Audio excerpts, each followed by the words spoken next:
Sekarang kita akan melaksanakan praktikum modul 1, yaitu mengenai radiasi gelombang yang nantinya akan terdiri dari 3 section.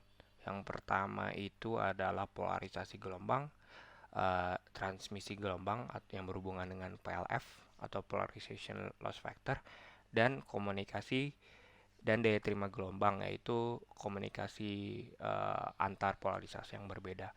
Oke, kita langsung saja lakukan tutorialnya. Pertama-tama teman-teman mengklik execute, lalu mengklik file polarisasi, dan akan muncul GUI di sini. Di sini ada berbagai macam kotak-kotak gitu ya. Di sini ada TX antena dan RX antena. Untuk yang sesi pertama ini kita akan melihat polarisasi macam-macam polarisasi antena. Di sini bisa kita lihat ada polarisasi linear vertikal, polarisasi vertikal. Kalau kita lihat dari perspektif 2 dimensi, dia bergerak pada sumbu vertikal, yaitu ke atas dan ke bawah. Lalu jika pada sumbu 3 dimensi, kita lihat bahwa dia konstan bergerak ke atas ke bawah, ya kan? Pada satu merambat ke bawah dengan arah getar ke atas dan ke bawah, ke kanan dan ke kiri. Bisa kita lihat di sini.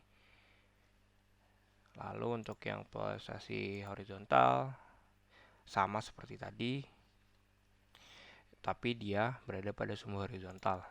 Lalu pada elipsis dia bergerak berputar, tapi dengan jari-jari yang berbeda pada setiap titiknya.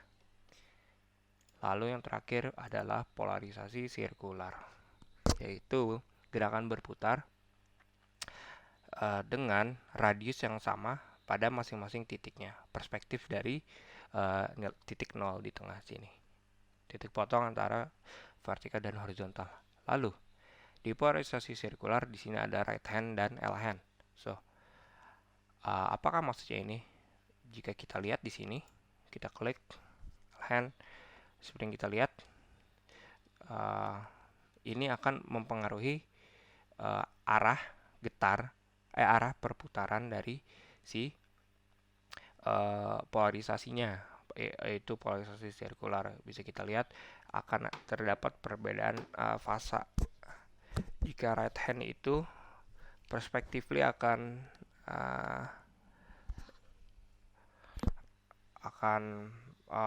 bergerak sesuai dengan arah jarum jam atau clockwise, sedangkan untuk left hand akan berlawan arah jarum jam atau counter clockwise. Oke. Lalu di sini ada axial ratio range. Kita akan mencoba mengotak-atiknya di sini. Bisa kita lihat jika kita menggerakkan 1/4, ini kira-kira bernilai 2. Nilai si sirkular akan memiliki nilai radius yang berbeda pada setiap titik. Jika kita mengubah axial ratio, jika kita membuat itu makin perbesar, maka gerakannya itu akan mendekati satu sumbu saja, yaitu sumbu horizontal seperti yang kita lihat. Kalau misalkan di sirkular ini dia masih memiliki radius yang sama pada setiap titik, sedangkan untuk TX apabila nilai axial ratio range itu dalam nilai maksimum, dia akan hanya bergerak pada satu sumbu saja. Berarti kita bisa simpulkan bahwa jika axial ratio itu bernilai sama dengan 1, maka nilai polarisasi itu termasuk dengan polarisasi sirkular. Dan jika kita lebih dari 1, maka dia akan berbentuk sirkular. Dan apabila nilai aksial rasio semakin besar, maka dia akan berhimpit dengan satu sumbu saja di sini dan akan membuat ini mendekati polarisasi linear. Oke.